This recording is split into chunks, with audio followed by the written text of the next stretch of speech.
Welcome to Let Me Know How It Is, a pop culture podcast about TV, movies, comics, and all things geek. We're looking at our favorite jerks from pop culture. I'm Zach Slater. I'm Frank Melman. This is Tommy Smithereens. And I'm Clifton. All right. In the immortal words of Nick Weber from Hot Tub Time Machine, referring to his friend Lou, he's an a-hole, but he's our a-hole. Yes. That's kind of it today. Really no need to explain it any further. Jerks we can't help but like. Yes. Yes, and to be succinct, not jerks that could be villains, more so jerks that are noticeably on the side of good per se, but not necessarily a villain. Right. Right. Not not no necessarily. Thanos. Yeah. Because jerk doesn't do Thanos Right. justice. So. No. Not at all. All right. Tommy, why don't you kick us off? Okay, to me, I just went a deep dive with this, so I'll go with the glaring one from DC Comics, Guy Gardner. Yes. Okay. That at any iteration of Guy Gardner, he's always somewhat of a jerk, someone that proudly knows he's powerful and puts his smug attitude as often as he can interject it. Yes. Yeah. No one likes being around him is another typical thing you see. Like, oh yeah, Yes. Incredibly overbearing. Yeah. No, it's one of these where it seems to be like every time that they try to veer him off that course to being somewhat redeemable, it's like, it just doesn't work. I don't want that. I want the Guy Gardner that's that's just you can't stand him, but at the same time, like you like him from afar. I wouldn't want to be on the same team with him, but he's great for breaking stuff up with the other, kind of pomposity of other superheroes and stuff. yeah, undoubtedly. he's who I think if someone got powers, they would act. Sure. Well, lots of people would. Absolutely. Yeah. Yeah, that's a good one. He was not on my list, but that's a really good one. And almost unanimous. Like, nobody hates him. Yeah, No. Like, in the comics, everybody hates him. But as far as, like, fandom goes, I mean, like, who doesn't love Guy Gardner? Right. Yeah. Sure. You know? I mean, we still cheered when Batman punched him out. But Of course. Oh, yeah. Yeah, he deserves it. Yeah. Yeah. He had it coming for sure. But it's also one of those things of just, I first ran into him when he was in, not even Green Lantern, any of the Green Lantern stuff. I ran into him in Legends. That's the first place I saw him. Mhm. And it's that, I don't know if, has everyone read Legends? No, You haven't? Can't remember. I may I have have. not. I know the general idea. Well, there's one, granted, it's behind the scenes. I found out later it's just two comic creators bickering over, being crappy to one another. But there's a scene where he fights a character that's called, I believe, Sunspot is the character. And Guy just basically, handles it in a way that, in the Guy Gardner sort of way, where the guy's being threatening and he just seals his hand up. He's got like an exploding hand or something like that.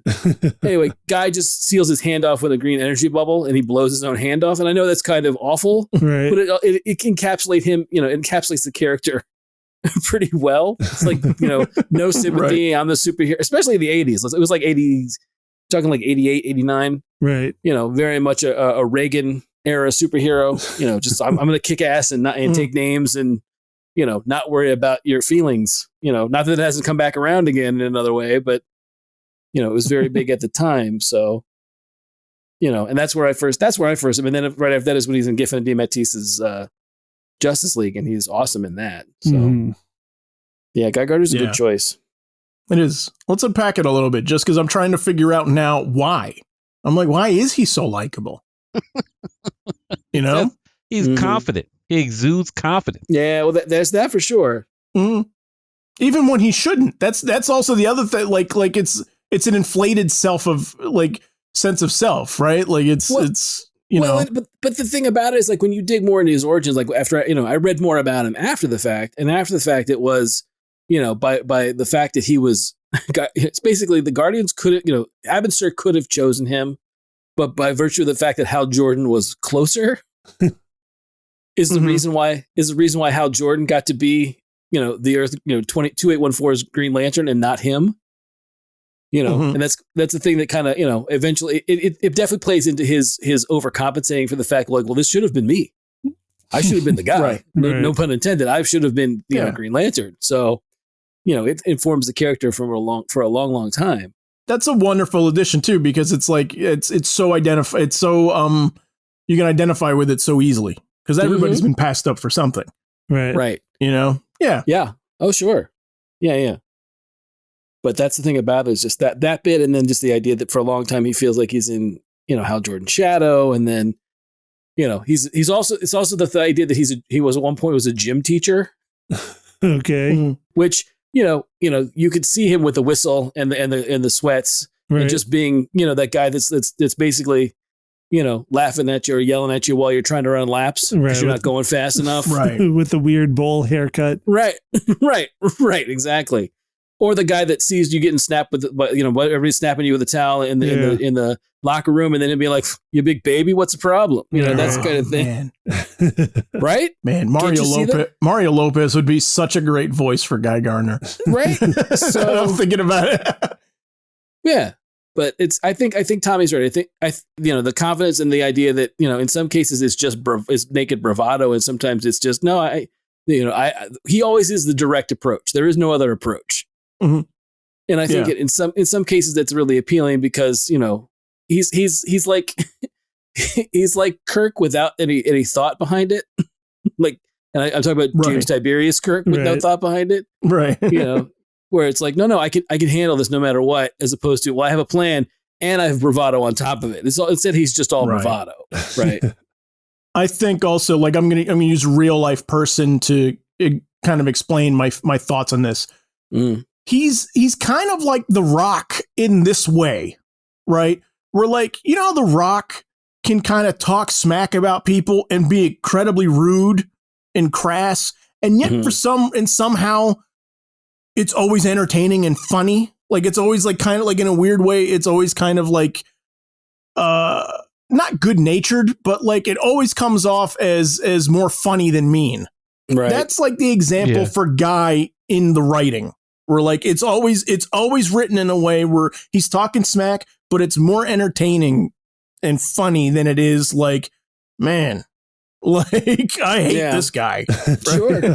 Right. Well, to me, it's weird you bring him up because I would lean more towards Stone Cold Steve Austin because I was certain he's a villain, but he's that way to everybody. But he's not really villainous because in some weird way he's virtuous, but he's just about self. It feels like a villain, but Rock just makes it funny. I mean, geez, but Stone Cold, anyone can get it. I don't know. And that was entertaining to me. Yep. No matter who they are, But no, I'm glad you said The Rock. The Rock, I didn't think about it. Rock should have been on my list. Yeah, I know, right? Two examples of guys that were straight heels that were baby faces. Yeah. And changed their personality not at all. They were heels the whole time. Yeah. But people just cheered for it after a certain time. Yeah. Mm-hmm. Yeah. That's kind of it with Guy Gardner, like, perfectly. Yeah. So I didn't realize how late Guy Gardner was or how early. Sorry. I didn't realize how early Guy Gardner was introduced, which is 68. Mm-hmm. Yep. But then the Guy Gardner that we're talking about, the Guy Gardner everybody knows, that personification, that character type, I think was the 80s Steve Englehart and Joe Stanton are who get the credit for bringing about that character change in them. Okay. Yeah, there's one point where Hal's like, I quit for the umpteenth time in the garden. And they're like, that's cool. We have someone to place you. And that's Okay. And then it's sort of a struggle between him and Jon Stewart, because then there's the other moment, not that Jon Stewart's a jerk, but there's a moment where Hal Jordan slips in the shower, bangs his head, and the Guardians need a replacement, and they get Jon Stewart. That's how you get Jon Stewart. Oh, right, so, right. Yeah. So.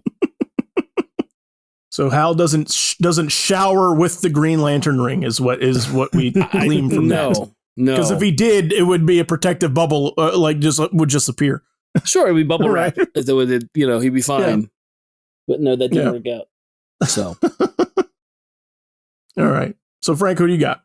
I'm going to go with one that some people might argue since we've learned more about the character, we've seen sort of things from his side, that maybe we shouldn't quantify him as, maybe actually it would soften him from being villainous as what we knew him to being somewhat more. Mm-hmm. But I would argue he's probably always been this way. We just never got to see it. And I'm going to go with Johnny Lawrence from Cobra Kai and from the Karate Kid movies. I knew you were going to say that. Oh, okay. Because Johnny. Because Johnny is when you get to see things in Cobra Kai, and I'm not going to spoil it for anyone who hasn't watched it because I highly recommend Cobra Kai, especially if you've seen those early Karate Kid movies. Early on, you do have that stuff where where he tries to stop his sensei from fighting Mr. Miyagi in the parking lot, and Mr. Miyagi just humiliates that guy anyway. Right. But and we sort of see things from the other side in Cobra Kai that Johnny is not all the villain that he's cracked up to be. Right. And that's one of the things I love about that show in general, and the fact that we do get to see, the sliding scale of hero versus villain, so to speak. Okay. Yeah. And it's one of the things where even if you want to go even further, just say the actor, like William Zabka plays, a ton of those type characters in 80s movies anyway. Right. As well as like I've talked about a little bit, just that when if you ever watched How I Met Your Mother, which Tommy swears up and down is the only reason we got Cobra Kai. Mm-hmm. It's true. I co-sign on that. Tommy, I'm with you. I'm with you 1,000,000%. Yeah. It's because of the episode where Barney, played by Neil Patrick Harris. Thank you, Neil Patrick Harris, talks about the fact that he always rooted for the Karate Kid, who was Johnny Lawrence, not this upstart Daniel LaRusso. Right. It made no sense that he was somehow the Karate Kid because, he happened to learn karate, from Mr. Miyagi, not even in a dojo properly, But that led to the resurgence of, the being, a chance to look at Johnny Lawrence as a totally different character, that there might be something a little more layered than just your typical villain and or 80s villain. Right. Mm. So I would say, I think he does that. He's really good as, and the other thing is, it's one of those things where he has a little bit of that Guy Gardner stuff in him as well. Not that I think Guy Gardner is going to be the barometer for everything for this episode, but he's a good starting point. He's a good jumping off point. And I think that when you watch Cobra Kai, you see that Johnny Lawrence has a lot of those same kind of, well, I'll figure it out, or I'll tough it out, or I'll bravado it out type qualities, as opposed to thinking it out or feeling it out. He just does what he thinks he should do in order to do it. And that doesn't always work. Yeah. So I had forgotten that they did start sympathizing Johnny by, for sure, the start of the second movie, the second Karate Kid, because that is where the scene you're talking about in the parking lot after the All Valley Under 18 Karate Championship, right, when he comes out with his second place trophy, and like he's fine with that, like he's accepted it, like he's at peace, and then it's his sensei that's like, what's this garbage, and doesn't let him take pride in his achievement of second place. No. I think there's even, if I remember correctly, if you go back and look at like the final scene of well, even the end of scene of, spoilers for Karate Kid, the original one. But there's even, Johnny's reluctant to sweep the leg. He doesn't want to do any of that stuff. Like, he's not, he's not, he doesn't want to do it. And there's even I think there's even something like there's a shot at the, I don't think I may be just remembering this. I haven't seen the end of it in a while, and they don't really show it in the Cobra Kai. They've shown it like when he gets kicked in the face and everything, but the crane technique. But I'm pretty sure there's a bit where it's kind of like Johnny's, even in that moment, Johnny's kind of like, well, you beat me. If I'm wrong, if I remember this wrong, by me and someone tell me, but it seems like I remember a bit of like, no, it's, like you said, he's accepting of the fact that he got beat. Yeah. And also the fact that, like I said, in the parking lot scene, he definitely is like, there's no need to do this. we lost, Right. So. Well, he hands Daniel the trophy at the end of the first movie. That's it. That's what I'm thinking. Is what I remember too. Like that's the moment where you beat me, and okay, you got my respect now. Okay, you're right. Right. So I agree with you. I mean, you get glimpses of it in the first one, and then cemented in the second one, and that's where my knowledge ends because I haven't watched Cobra Kai. Oh, okay. Well, then again, I won't spoil it for you. It's well. If you enjoy any of those Karate Kid movies, it's well worth watching. But yeah, but again, as being sort of a, he's our a-hole type thing. He's our a-hole guy. I think, I think he fits that category perfectly. Mm-hmm. So that's my first choice. Okay. Interesting first choice. Good one too. Didn't count on Johnny. Right. You could make an argument a little bit because look, I love Daniel LaRusso, but like, you know, there's an obnoxiousness to him too. That's completely intentional, because I have a screenwriting book from the guy who wrote Karate Kid, and he's like, yeah, we wanted to make him a little, you know, kind of bratty. Yeah. Yeah. All I can say is watch Cobra Kai. All right. Yeah, that's talked about. That's played up. So yeah. Mm-hmm. Okay. Who am I gonna go with? I'm gonna go with Baltar from Battlestar Galactica. It's a great choice.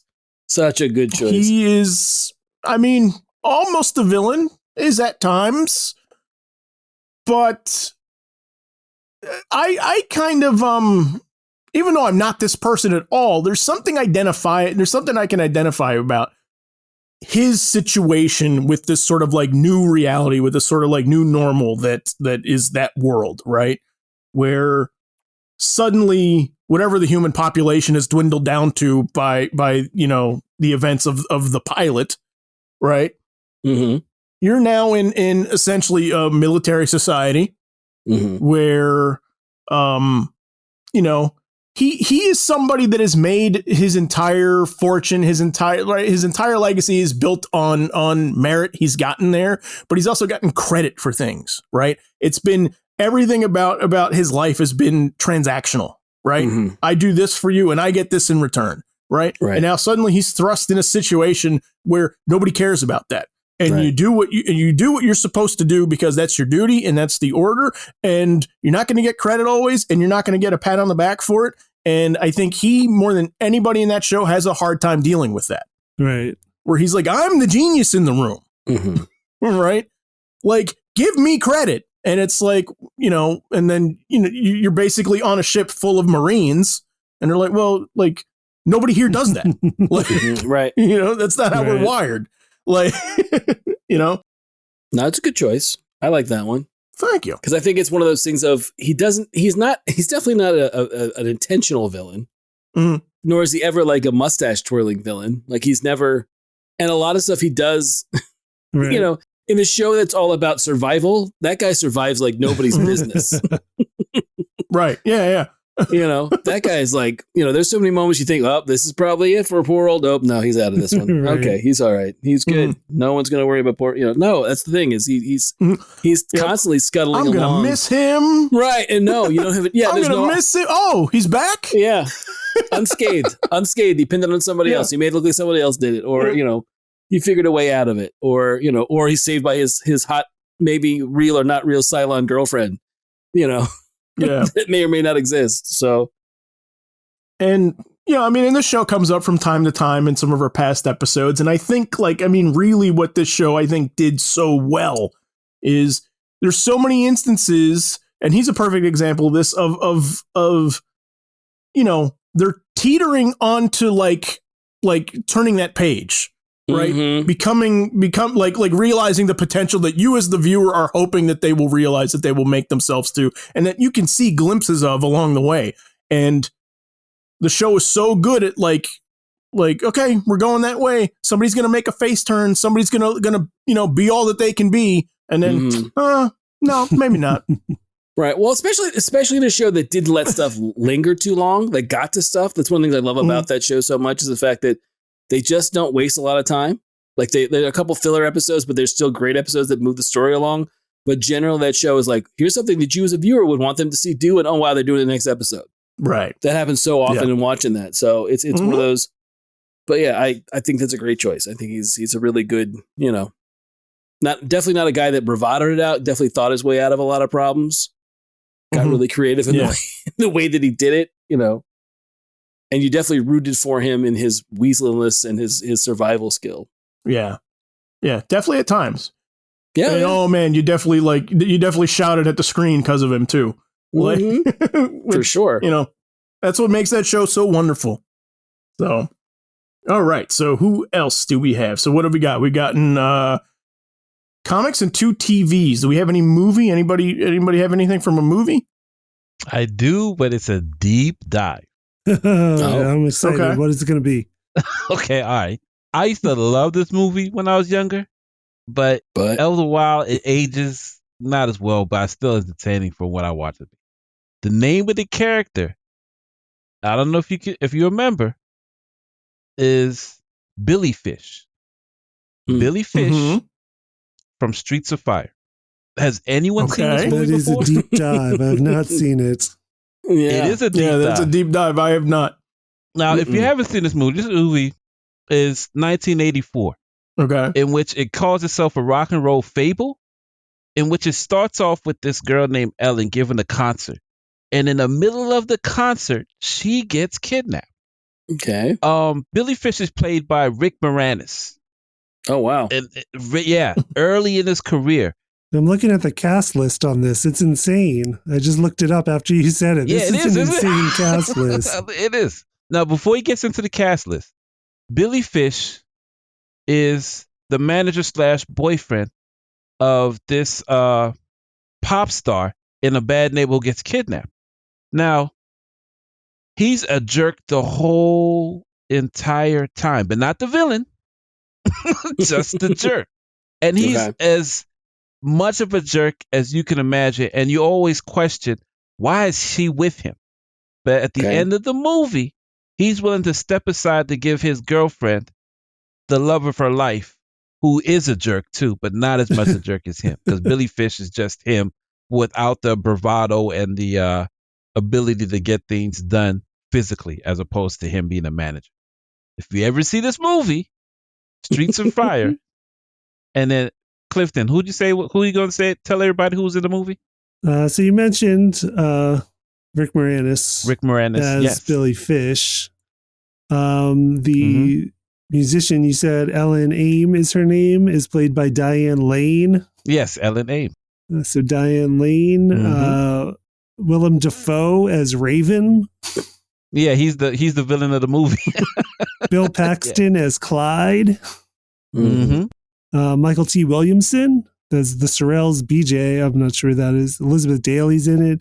Robert Townsend, Ed Begley Jr. Like, there's a lot of people in this. Yes. Elizabeth Daly is. Does anyone know who Elizabeth Daly is? She's better known as E.G. Daly. She's a big voice actress. Right. Yep. Oh, yeah. Yep, she's in this One too. of the original Powerpuff Girls, right? Right. Yeah. Correct. Yes. Yep. Yes. Buttercup. I looked it up. Buttercup, the original Buttercup. Now, the guy who directed was Walter Hill. He directed The Warriors in 48 Hours. So it has that grimy, grainy type of atmosphere, too. It's a great movie. It's old. It's dated. But I love it. Okay. Great music, too. I'll check it out. It looks right up my alley of interest. No one has seen that movie? No. I love The Warriors. Well, yeah. Wow. Yeah. Warriors is great. No, I love this movie. He also did Brewster's Millions. That's good. I'm shocked that no one's seen this movie. I love this movie. The Richard Pryor, Brewster's Millions? That's not the 1940s one. 1985 one. Right. Right. Yeah. Okay, but so Tommy, what's his deal though? Oh no, he's just a jerk. He's very insecure about who he is compared to his current girlfriend's ex-boyfriend. He's macho, he's cool. I think the guy Michael Pierre, at the time he was a big underground movie star. Like, he's been in stuff. But, like Eddie the Cruisers? Yeah, that's him. Yeah, but yeah, okay. It's sort of like that feeling, a drifter who never settles down for anyone, that type of deal. He knows how to handle a gun and a knife, very imposing, physically empowering. Oh my gosh, watch that movie. I love this movie. No one here has seen that movie? Nope, no. I missed it. Oh my goodness. If I had a movie theater, I'd screen it just so you can watch it. Because it's absurd. But you're not supposed to take it seriously. It's just absurd. But it's fun because you have a lot of actors who become legends or legendary that get their early beginning in this movie. Like, this is before even Honey, I Shrunk the Kids, Rick Moranis, or Ghostbusters. Yeah. Right. Yeah. Streets of Fire. Or the Ryan Reynolds phone commercial. Commercial, yeah. Mint Mobile commercials. Yeah. Mint Mobile. I gotta look to see what's streaming. I'm sure it'll probably be on YouTube for free. Ain't nobody's fighting over the rights to showcase this movie. Yes. Yeah, Billy Fish, Rick Moranis. It appears that this one is streaming on Netflix, so we can all go watch it tonight. Bye, guys. I'll see you guys later. You should go see it tonight. You should. Watch party, after show watch party. You'll be mad that I just told you about it. We'll do a spotlight on this one tonight. Ooh, that would be great. Yeah. I can't get over Rick Moranis playing an a-hole. You get over it real quick. It seems impossible to me. Oh no. That's how I was introduced to him. When you see him, like, wow, he plays it beautifully. Okay. Like, he's condescending to everyone, constantly insulting them. And he's not a coward. That's the best a-hole out there. A guy that talks mess, and even though he can't back it up, he'll still swing the first punch. Right. And dare you to say, and on top of that, he has money. Yes. Billy Fish, baby. Okay. It's a good name. I'll just blown by the fact you guys have never seen Streets of Fire. You dug deep on this one. You dug deep. But I want to talk, but I don't want to talk that much. Just only because I don't. Yeah, but Frank, you're dead right. Eddie and the Cruisers is damn near close to that type of feel, but it's not that. I feel like they tried to capitalize on that. Yeah, that type of motorcycle action. It's what they call it, a forgotten proto-cyberpunk classic. Oh, wow. Okay. Neo-noir rock musical. Really? That sounds great to me. It does. That sounds awesome. And In the Cruisers was a pretty big deal at the time. I mean, that guy Michael Pare was pretty big at the time for that movie, and there was like that one song they had. But, other than that, maybe they're just trying to capitalize on the fact that he was kind of a property at that point. I don't know. Yeah. No, I mean, I mean, you can see bits of Rumblefish in it too, that type of stuff, You can tell it's definitely a film of the ages. To say that. But I love the soundtrack too. When you see the soundtrack, you be like, huh. In fact, I'm going to watch it after we're done. All right, there you go. Have to check it out. All right. I'm going to go with maybe a controversial one. Okay. Because I know people love this show. I'm going to say Jim Halpert from The Office. Oh. Yeah. Okay. Oh, really? Okay. Who'll co-sign on this with me? I haven't seen enough of it, so I don't know. Okay. Yeah, same here. Okay. Clifton, what about you? Yeah, I mean, I will. I watched not the whole run of U.S. Office, but probably half of it I'd seen. And I there's a point I'll bring up if you're not going to bring it up, so I won't do it quite yet. But where that does, like, that feeling does kind of get conveyed to the audience. They do kind of lean into that. Right. You're saying. I do remember a moment of that in my watching. Okay. No, I think that he's a lovable character. He's, some would argue he's kind of the hero of the show. Maybe others wouldn't.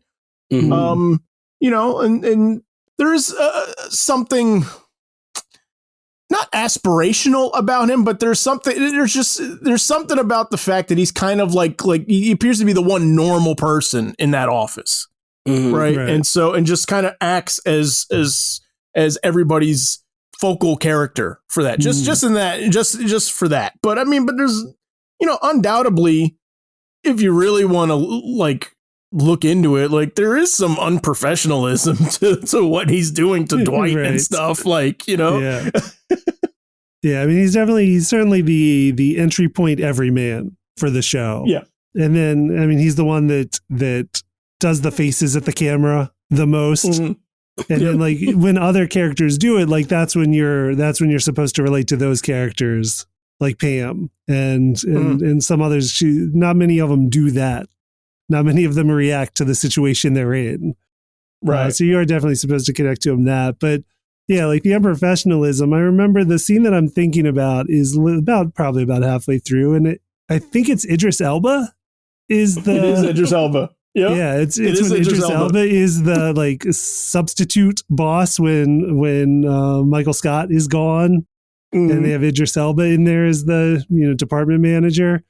and you just see a completely different dynamic of like just with Steve Carell's character not being there, and like Jim is the the lovable every guy who's just goofing off when Michael Scott's there, but when Idris Elba calls him out on what he's doing, you're like, oh yeah, like this guy's a villain. Like he's really just making fun of Dwight, and and then Idris Elba's like supervisor character doesn't put up with any of it, and just him not putting up with it does make the audience like question everything Jim's doing. Yeah.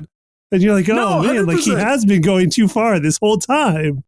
I love that scene for what it does, right? Because like nothing's changed in the office other than this one person in charge. Yeah. Everybody's acting exactly the same, but now it's that situation where like he's now catching all the pranks and stuff that Jim was doing to Dwight, which we've all been on Jim's side for that because like Dwight's insane, but Dwight is a good employee. Like he does his work. He's he's in some cases like everything an employer would ask for, right? Because he is a like, I'm just going to do what's asked of me, and he's a jump how high kind of person. And when you look at company man, when you look at it from that perspective, where it's like he just all the times he comes in and he just catches Jim like, what were you doing? And it just looks like Jim is goofing off the entire time, and I love that bit. like Jim's gag that time has to do with wearing a tuxedo, and I can't remember why, but like so he comes into work in a tuxedo just to make a joke at Dwight's expense. And they're like, why are you wearing a tuxedo? Like, that's ridiculous. Well, I mean, I can't see. I haven't watched much of the show, but like if Stringer Bell showed up to my job, I would probably straighten up and not goof off as much as I do as well. Yeah. So just compared to Carell. Well, there's a great bit. I think it's that same episode where it's like, they do the cutaway bit where like he's doing the confessional moment, and he's explaining like this other prank that he did, and he's like, yeah, I made Dwight hit himself in the face with his own phone. And he was like, that one took some time. And he's like, so what I had to do was I was coming in early every morning and I was undoing the receiver of his phone and putting a nickel in there. So slowly I was getting him used to the weight of the phone with a nickel. And then when he got used to it, I would add another nickel and another nickel and another nickel. And then I would come in early one day and then I just took them all out. So then when I called his phone, he hit himself in the face. And then like, that's the moment when you're like, my God, like the work that you put into this, right? Like it's awful. Like you're a jerk, Jim. Right. Hilarious, but it's a jerk thing to do. So yeah. All right. So moving on. Yes. Frank. I'll go. Sure. This one I thought about for a while. While I really love this character, he is also oftentimes terrible. And this one's from comic books. I'm going to go with John Constantine. Okay. Yeah. I think John Constantine's one of those characters. Like, if you're not in the situation with him, it's great to see what he does to other people. But if you're, again, I wouldn't want to be, his friend, because oftentimes his friends are the fallout from the stuff that he does. Anyone that's close to him generally ends up, in a worse situation for knowing him or being involved with him. Yeah. Yeah, I agree. but it's also one of those things where, when you get to see him, give a character or the quote unquote bad guy their comeuppance, it's always, it's entertaining, and he does it in a cool way. So I like the character very much, but at the same time, he's, as he says from the very beginning, he's a nasty piece of work. Ask anybody, that's his whole thing. So I'm with you. Does awesome stuff. Look is cool because like that's the POV that we're behind. But right. Yeah. If John Constantine shows up to your house, things are not working out. No, not for you. Not for you. Well, that's like, not at all. Well, I mean, he's introduced in the early 80s. I think it's like 82 is when he shows up, because, he shows up in Saga of the Swamp Thing. Alan Moore creates him. And they, the story behind that is they wanted to just get Sting into comic books somehow, or a character who was based on Sting, and they basically put him in the background for a while, and then they got kind of cold feet about, was that Sting? Is it not Sting? And they came up with, John Constantine, and Moore just wanted to have a guy that like knew everybody, that was connected to everybody, whether they were in the in the upper echelons of high society to like, to the lower, dregs of humanity. He knew everybody and knew pretty much everything that was going on. So that's what they came up with. And it's one of my favorite bits with him is Moore was very much into Crisis on Infinite Earths. He was very excited about it. And there's a couple great issues that cross over into Swamp Thing. But one of my favorite Constantine bits is when it's Swamp Thing and Constantine on the Monitor's satellite with all these other characters from throughout the DC universe. There's sort of a panic of like when the whole process of what's going on is explained, that the multiverse is being wiped out by this wall of antimatter from the anti-monitor. But Constantine's response is like, hey, he's like, don't get upset. It's not our Earth that's going to be lost in all this. Right. I mean, if you read right. If you had read, we'll be okay. Yeah. If you read, well, I mean, that's the thing. He's like, if you had read Crisis up to that point, world after, universe after universe multiverse, was wiped out by this wall of antimatter, and you saw characters, just die from it. And Constantine's whole like, well, it's their worlds, it's their universe, it's not ours. We'll be perfectly okay. And that moment, that resonates throughout his entire being for like anytime you've ever read him. I mean, you have moments where obviously he feels bad and he feels lost about, people that he's either mismanaged or lost along the way. You see that. But generally, it's kind of like, he goes through people like cigarettes. It's kind of like, not much thought, not much thought is given. And then he's on to the next thing. So, right. Well put. Thank you. Goes through people like cigarettes. That's beautiful, man. Thanks, I like man. that. Thanks. Yeah. So yeah, that's he's one of my favorite jerks. Like I've enjoyed so many stories with him. At the same time, I'm like, God, he's a terrible person. Yeah. So, right. Yeah. People love him though. I mean, he's like once he got into pop culture, really. I mean, we had the Keanu Reeves take first. Mm-hmm. Which I think plays down a little bit of his abrasiveness that we usually get. But I did like the Constantine film on its own merits. I'm not sure it's a great Hellblazer adaptation, but it was an enjoyable movie. So I did enjoy it on that. Right. But yeah, once we got like the John Constantine one, like in the show, and then the same actor, Matt Ryan, and he was good. You making appearances in like Arrow and Legends. Like he's sticking around and people love that character. He's popped up in the animated stuff. They've done multiple animated things with him now. Yeah. I mean, he's a great character for that. Yeah. Oh yeah. Yeah. One more coming too. Yeah, he's going to be the big deluxe showcase that's coming out 2022, I believe. Yeah. He was good at, they did a couple, the series was not bad. There was, there was kind of a, it was a little bit of a monster of the week for a little bit. And then they were, trying to do some other characters from DC in it. And, there's a nice adaptation of an issue early on in the Jamie Delano stuff that they did that was pretty good. But all in all, Matt Ryan I thought was great as Constantine. I was happy to see him go on into Legends and all that. Mm-hmm. But like I said, the character himself is just he's such a great jerk. So so he's my choice for this one. That's who I'd go with. Yeah, Matt Ryan's love that he gets for playing the character is well deserved. But I'm just going to throw out, because if I didn't get a chance to get this out, my head was going to explode. We're all saying his name wrong.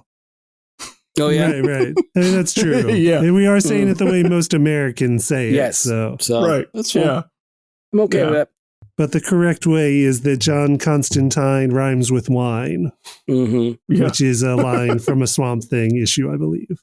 Mm-hmm. Right. Yeah, that was written by Moore, correct? Yes. Yeah. Yeah. Okay. So there it is. Line of dialogue from the creator. Right. But whatever. I'm just saying that. Right. I'm just putting that out there. So it's all right. All right. So we got a little bit of time for a few more before we wrap up with like our absolute favorite jerk. We'll close out for. So we got a little bit of time for a few more. I'll throw this out there really quick. I don't have one. I have is a question. I'm just realizing there is no female on my list. Not one. Oh, not one. Who I was gonna say was a female, but it's controversial. Okay. Mm-hmm. Yeah. Please, Lois Lane. Really? Lois Lane. Okay. Think about it. The mess she gives Clark. She loves Superman, undeniably. But the way she makes fun of Clark constantly and shows how much better of a reporter she is over him is unrelenting. She didn't even say his name. That's how much of a jerk she is. Yeah. She calls him Smallville to emphasize. When you'd said it, I was like, yeah, Smallville. Yeah. It's a rub. Although she's not as bad as Lucy Lane, we can all agree on that. Yeah, that's no, true. No, you're right. We were just talking Lucy Lane because there was news just over the weekend that they're bringing Jenna Dewan onto the Superman and Lois CW show. And she played Lucy Lane in several episodes of Supergirl season 1. So I guess she will be reprising that role, which will be interesting to see. But like from the comics, Lucy Lane from the comics is a nightmare. She's like one of the greatest comic book villains. If you go back to like her old Silver Age stuff when she would just terrorize Jimmy Olsen. She would put him through everything. Yeah. I remember, Clifton, you and I were texting back and forth about it. We're like, Lucy Lane's coming. We're like, everybody better run. No one's safe. She's never good news. Yeah. But yeah, I mean, part of it, like, it is interesting you point out, like, the lack of women. Because, like, I mean, there is, like, the trope of likable jerk usually doesn't apply to women. Like, women have to be likable. They, like, just how film dictates what women roles can be or what producers want to see or whatever, just doesn't let them be that role often because they'd be deemed too unlikable, which is horrible. And changing as we get more, better creators and more women creators, I say, who aren't afraid to, stand up and write what they want to write. We are getting like those flawed, jerkish female characters. But yeah, for a long time, it was just women had to be likable. They couldn't be the likable jerks. Yeah. Well, yeah. The closest I come is movie thinking about it is Ripley from Aliens, in which she's constantly the bee. Like, she's always against what they should do. She always yells at the person in charge. Why are you doing? I mean, she's not likable at all. Like, at least her other, she's not wrong, but she's not. There's nothing sweet about what she says, does, or tells anybody that she's up against, even in a prison. But I agree with Clifton as far as trying to identify how many women get to fill this role adequately, and you're fine with them being seen such in a disparaging light, No, and I mean, look, I mean, I'm sure that there's something out there. Right. I'm sure it's not zero. No, but whatever it is, like, I mean, however many there are, there does not seem to be enough that have sort of like made their way in pop culture enough for the four of us to think of it. Right. You know what I mean? And I think that's saying something. Right. Absolutely. Just to completely echo what you're saying, Clifton. It's like, yeah, I mean, typically that's not how they're written. And that's changing. Good. I think there's more modern. I think there are more modern examples of it. Right. More than ever before. Right. No, I agree there. Yeah. But I agree with you that it's one of those things where it's not like, when I was going through my list, I'm like, there's an awful lot of dudes on this. Right. Hang on. I'll throw one out. I'll see what you guys think. Cordelia. Yeah. She fits it. Thoughts? Yeah. Okay. Yeah. She's definitely the jerk. But she turns babyface. Right. Though, right? Yeah, I mean, she can still spar with the best. I mean, she's more of a princess role, Yeah.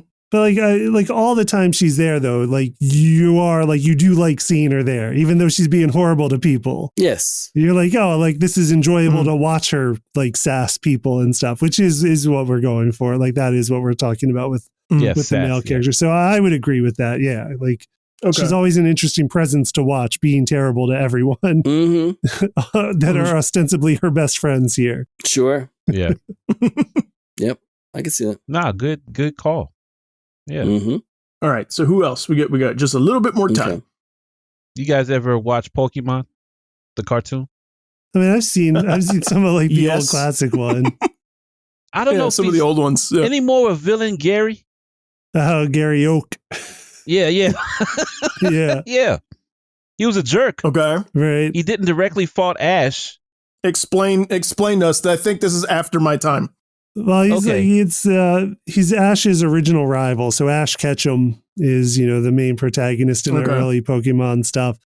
And Professor Oak is the one who's like the expert that teaches Ash everything. And Professor Oak is Gary his nephew? Yeah, I think he's his nephew. I think he's Professor Oak's nephew, Gary Oak. And he's like, he sets out into the world at the same time as Ash, but like does everything well. Like everybody loves Gary, and Gary's got like a cheering squad that follows him around. Yeah. So like whenever he pops out, like there's people that just cheer for him. Yes. That's his gimmick. Yeah, it is funny. Yeah, okay. It's hilarious. So he's not one of the Team Rocket. No, he's not Team Rocket. Okay. Yeah. Okay. He's just somebody who's better. And knows it. He's just better than Ash at everything. Yeah. Okay. I've met that person. I've had that dynamic. And he always inadvertently rubs it in Ash's face. Yes. Every time. Yes. Every time. And then he's no longer on it? Like he just disappears? I mean, I think they've changed. They've just changed generations over the time. Oh, okay. Yeah. They just go from bringing different casts of characters all the time. I thought it was one of those things where he and Ash go into the woods and only one of them comes out. It'd be Gary. Right. Gary would win. Right. There can be only one. Yeah. Gary come out with Pikachu. No. Yeah. Just saying. Are those characters, like, do those characters grow up? I couldn't tell you. I'm curious. No, not really. Not really? Okay. I don't think so, no. It is weird that they send a child. I wasn't sure if we were seeing like adult Ash, like adult Ash at this point, like it's been on so long. Like, like Degrassi. No, they just send a 12-year-old out into the world by himself. Yeah. And we're like, here, just go. Okay. You're a man now. Yeah. Go be the very live best. Your life. Like 12-year-old boy. Like he's a Spartan. Yes. Yeah. Versely, because they sent him out to fight. So yeah. Yes. Oh, that's travel hilarious. the world of cockfight, kid. Go ahead. Yeah. Right. Yeah. So thinking back to jerk females, I have thought of one. It is coming from kind of left field. And it's because I watched the Muppet Haunted Mansion yesterday for Halloween. Okay. And that is Miss Piggy. Okay. Miss Piggy. Yeah. Yeah. Okay. Miss Piggy is the likable jerk in that situation. Right. Yeah, in everything she does. She will throw down at the drop of a hat. Like, Yeah. Yep. No, Miss Piggy's a great one. Yeah. Yep. No problem starting it. Although I always felt like growing up, I'm like, man, Kerbin, so wrong for you. I'm like, you're so nice. Yeah. Yeah. If we're doing ensemble people, the cast of Always Sunny in Philadelphia. Yeah. I knew it. Okay. Thank you. I knew you were going to bring them up. I was waiting for this one. Yep. Yeah. They're all. You're not wrong. Yeah. They are all the worst. There's no nice person among them. Just varying degrees of jerks. Just amazingly bad people. I wasn't sure if you were saving him for the end. I really wasn't, but I was like, he's got to bring up Always Sunny, right? He's got to bring up Always Sunny. Yeah.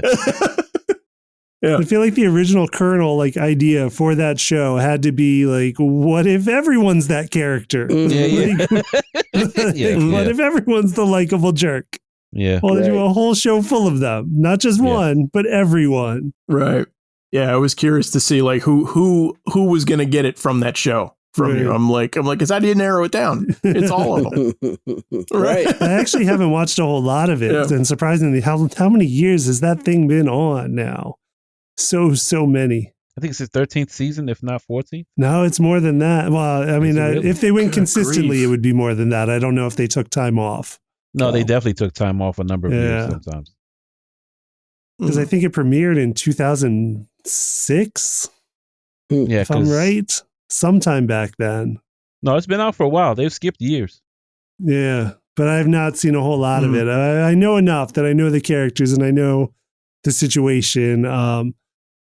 Do they get comeuppance along the way? Like, does it backfire in them in different turns? Yeah, or none of their plans come to fruition. There's just the green parts of failure. It's just insane. Or worse, they turn their powers of jerkness upon themselves more often than right, not. right. You know? Yeah. Mm-hmm. I feel like Seinfeld is a little bit along the same lines, although not as overt. Right.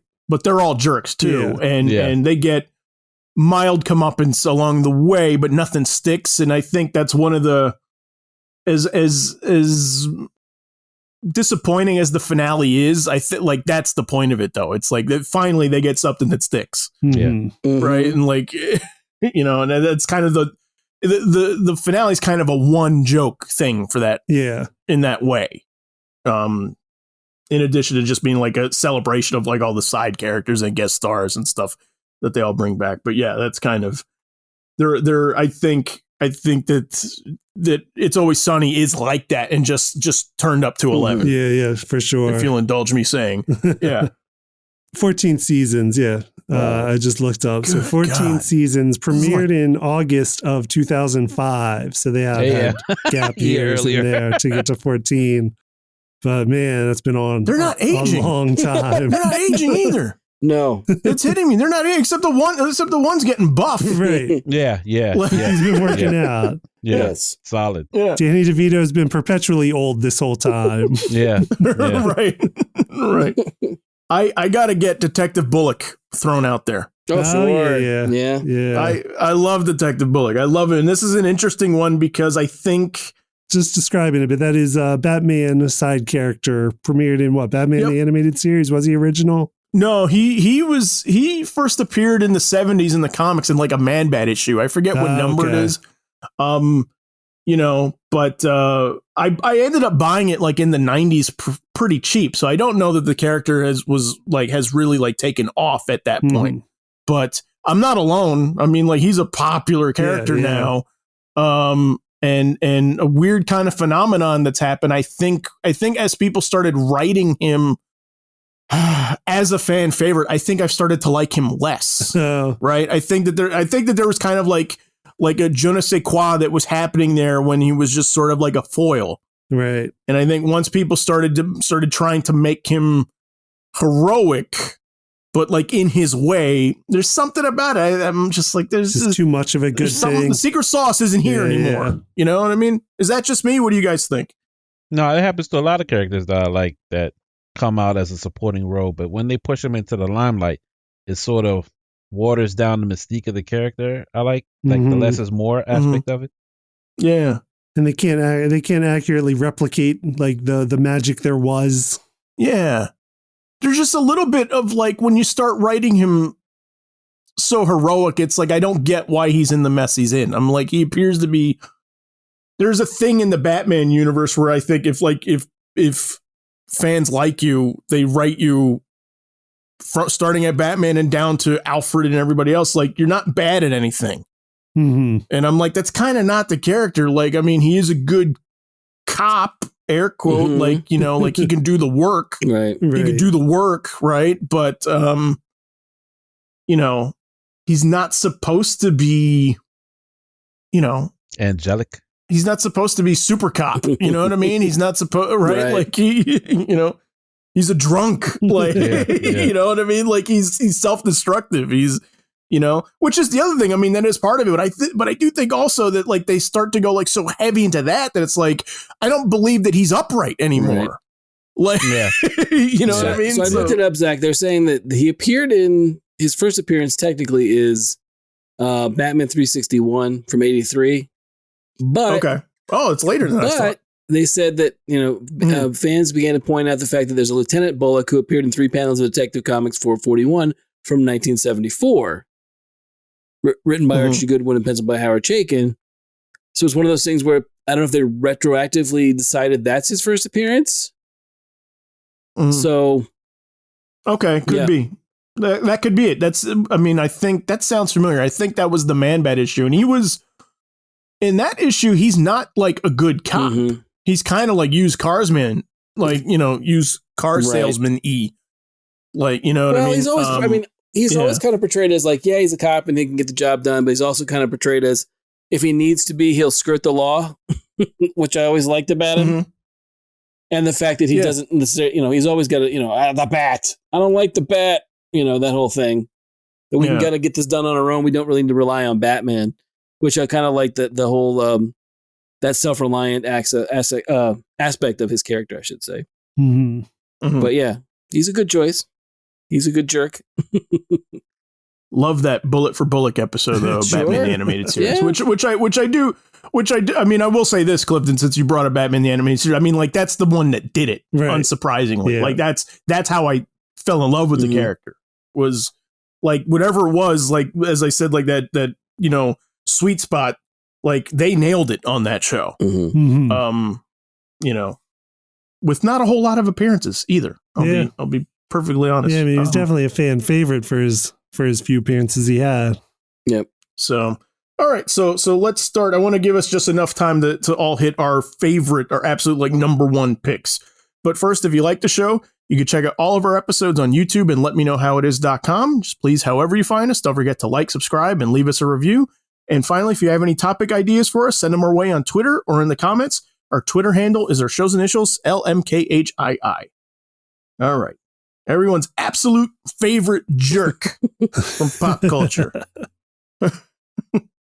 I'm a little torn. I was going to say, okay, my number one pick has to be Indiana Jones. Okay. Wow.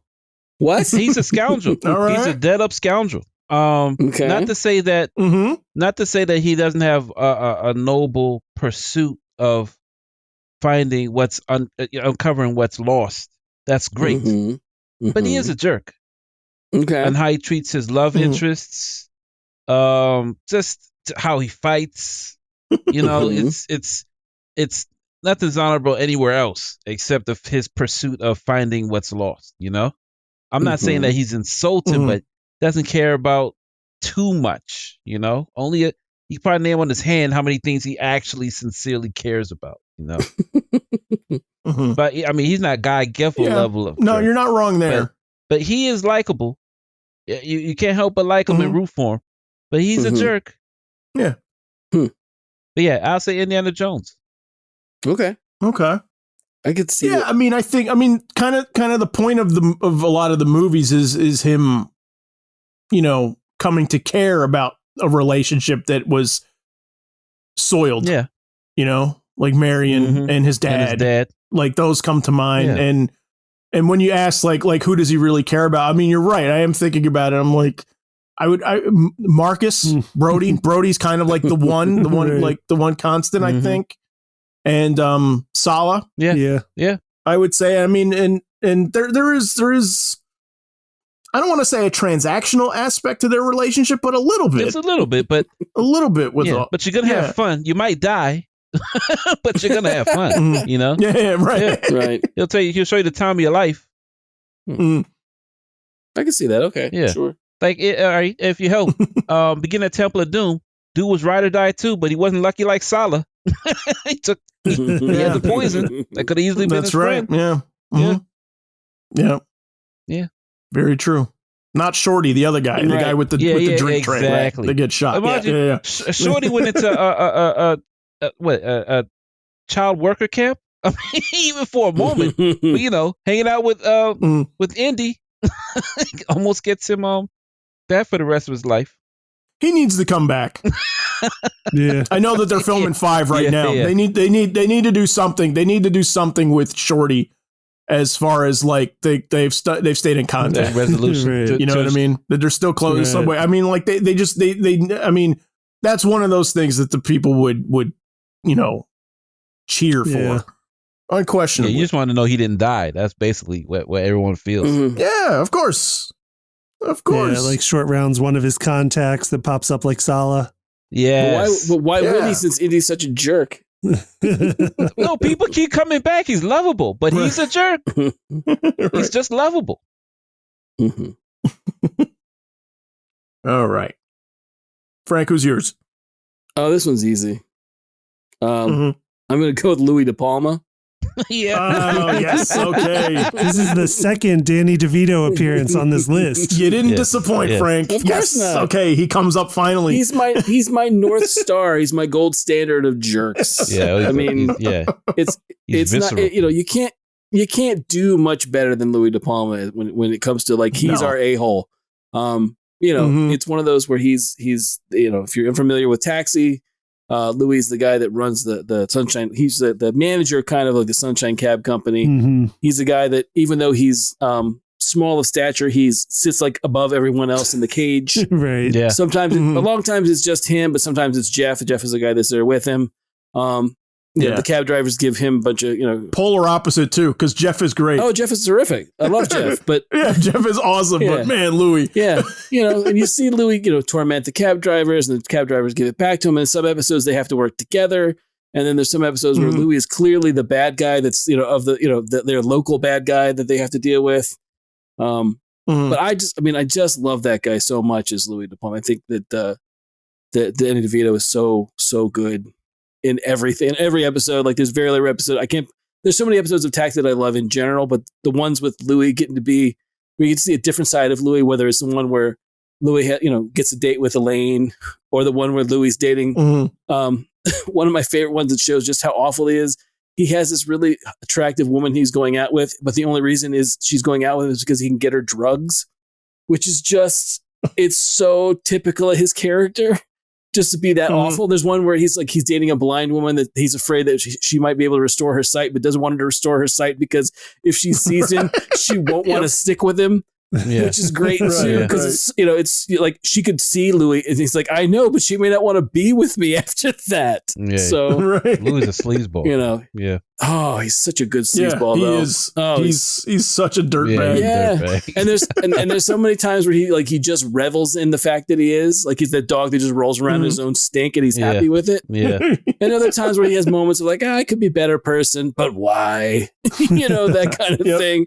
Yeah. Yeah. So Louis, like I said, Louis is my gold standard. I love that character and I love DeVito's performance and portrayal of him so much. So that's my number one. All right. Yeah. He's a good one. Yeah. He's a great one. All right, Clifton.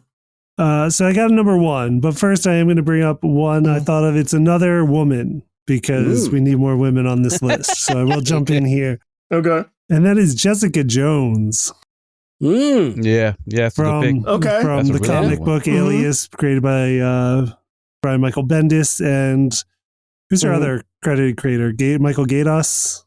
Yeah, that's right. I think for Alias, I believe so. But yeah, from the Netflix series, Jessica Jones, played by Kristen Ritter, and who is fantastic, played beautifully by Kristen Ritter, in the role. But yeah, like that's it. I'm like, she is a jerk to everyone. She tries to push away everyone. And still she's likable. She's likable to watch. Like you can see why people keep trying to fight their way back in, like Trish, who don't let her push them out until, certain points. But you can totally get that. Like you can tell her, you can see where it comes from in her, like where her lashing out comes from. And she's just a great character. But yeah, she definitely fits that likable jerk mold. Yeah. Yep. It's so good in the show too, because there is a little bit of a Kermit Miss Piggy thing reversed with her and Luke Cage. There's a little bit of like you don't deserve Luke. Right. Like you really don't. Right. Like, you know what I mean? Like he's a saint. Yeah. And like, Yeah. You know what I mean? Yep. Absolutely. So that was the one I thought of now. But the one I was thinking of before is Ferris Bueller. Yeah. Oh, okay. Yeah. Ferris Bueller is a jerk. 100%. Yes. Yeah. 100%. Okay. From like in the movie, it puts us in his shoes. And you're like, this is great. Living this life is great. But if you ever look at that movie from the outside, from any other character, you're like, this guy is horrible. Yeah. Like his sister, like becomes so sympathetic. That it drives her crazier and crazier as the movie goes on. Right. His sister Jean, or what is that his sister's name? It's Jean, right? Jeannie. Yeah. And then I think it's Shauna. Yeah. Yeah. Shauna. Jeannie. Shauna. Yeah. The song. Yeah. But from anybody else's point of view, this guy is a jerk. He's still likable. Like you love watching him, But once you look at it from a slightly different angle, like you start to see it. He's like conning his way into restaurants and like causing fights in his wake because they're like, no, that was my reservation. Like he's just causing trouble everywhere he goes. Yeah, borrowing his best friend's dad's car. They totally borrow. That whole He stole it. I know. He stole it. I know. And got his friend to do it while he was sick. Yes. Yeah. I almost had him on my list, and I kept going back and forth about this because there are redeemable ideas or redeemable motivations sometimes, but then it's like contradicted somewhere. Right. Where I'm like, there is a little bit. There is a little bit, I think, when he says, I wanted my friend Cameron to have a nice day. Yeah. You know, and I do believe him in that. I do believe him in that, right? Like, I think there's an innocence to that movie of like, take the day off. I'm going to hang out with my best friend and my girlfriend. And I'm like, and I love it for that. But it's also like, yeah, but all that stuff about like, I'm taking the car and I'm stressing you out at every turn of the day. And he'll keep calling, he'll keep calling. Right. Yep. Well, I mean, it's just, yes, he's his best friend. And we don't really see it so much with Simone because I don't think he can pull it off as well. You mean but Sloan. The manipulation of, Sloan, sorry. But Sloan Peterson. Yeah. Yes. Rudy. But yeah, no, but the bit with the fact that he's so easily, able to manipulate Cameron is that definitely where I'm always like, that guy's supposed to be like, this is your best friend. And yes, it's supposed to be, well, I'm pushing him out of his comfort zone, but it's not like you're pushing him out of his comfort zone for him. Yeah. No consent. No consent. Yeah. I mean, you're straight pushing him into a confrontation with his father that could be potentially awful. Life-threatening. Yeah. Maybe even life-threatening. Right. No, yes. He does. He benefits from a lot of it. Yeah. No, I agree. And no, none of you guys are wrong. I mean, I think, right, it is, he's a good character for that reason, I think, to me, because there is a moment when let me ask you this. When he says, Cameron, I'll take it. It's my fault, right? He hates me anyway. Right. Do you guys believe that he's like, no, I'm gonna take the bullet for you? Do you believe that's an honest request? No, because we need to do a spotlight on this movie. Good grief. But it's not even that. If he truly felt that way, he wouldn't have taken the car to begin with. Yes. It's just it's only then that he makes the realization, because it's a situation that is reeled out of control that he didn't plan for. But dude, right, that's the whole thing that Cameron was saying. What if you scratch it? What if you do this? That's the whole point. Yeah, they couldn't rent a car. There's no, there is no pretending to like go to the other side of the building and call for Abe Froman, the Sausage King of Chicago, to get out of what they've done to the car. Yes, there's none of that. There's no story going around about Ferris being sick at 31 flavors. That's going to get him out of the situation with the car. The car is like, it's like you said, Zach, it's the like kind of like the point of no return where he can't really get it. He can't Ferris Bueller his way out of this. There's no way. Right. And I just thought of another quick example, right? Because he's head over heels for Sloan, right? Of course. Right. Love Sloan. Yeah. We all buy that, right? Yes. But when he's running home and he's running through that backyard and that girl's tanning out in the backyard, he turns back around. Hey, I'm Ferris Bueller. What's good? Yeah. Right. Yeah. You're right. Yeah. Yep. Good pick. God, yes, we need to do a spotlight on this. I think each of us can do like a one-man show, of this movie. I've seen we've seen this so many times. I've seen it so many times. All right. Chicka-chicka. All right, my number one. I think he's a favorite by everybody. Daffy Duck. Oh, yeah. Yeah. Right? Undeniable. Huge jerk. Right? Yeah. Oh, no. Yes, entitled? Very entitled. Damn it, a villain of every cartoon. Yep. How he treats Porky. How else can I describe him? Egomaniac. Yes. Right? Hot-tempered, vindictive, like You know, greedy. Delusions of grandeur. Yeah. Sure. And yet, my favorite Looney Tunes character. Love him. Love him, love him, love him. Yeah, Daffy. Mm-hmm. I didn't think of the other guy. It's that temper. It's sympathetic. Mm-hmm. Mm-hmm. I really thought that you guys would have more to say about him. I really did, honestly. No. There was a little bit of just like lobbing that ball up and just like, Right. He's not the character I was going to go with from Looney Tunes, but Interesting. we'll have to save it for another show. Okay. Keep it as a mystery. Yes, that's why I was like, Okay. we'll save it for another show. Okay. Okay. All right. Okay. So we'll close out. That's those are jerks. Those are a-holes. Some of our favorite ones Yes. from all of pop culture. As always, we'll post links and examples to everything we talk about on letmeknowhowitis.com. Just please remember to like us and follow us on social media. And we will see you guys next time. Have a good one.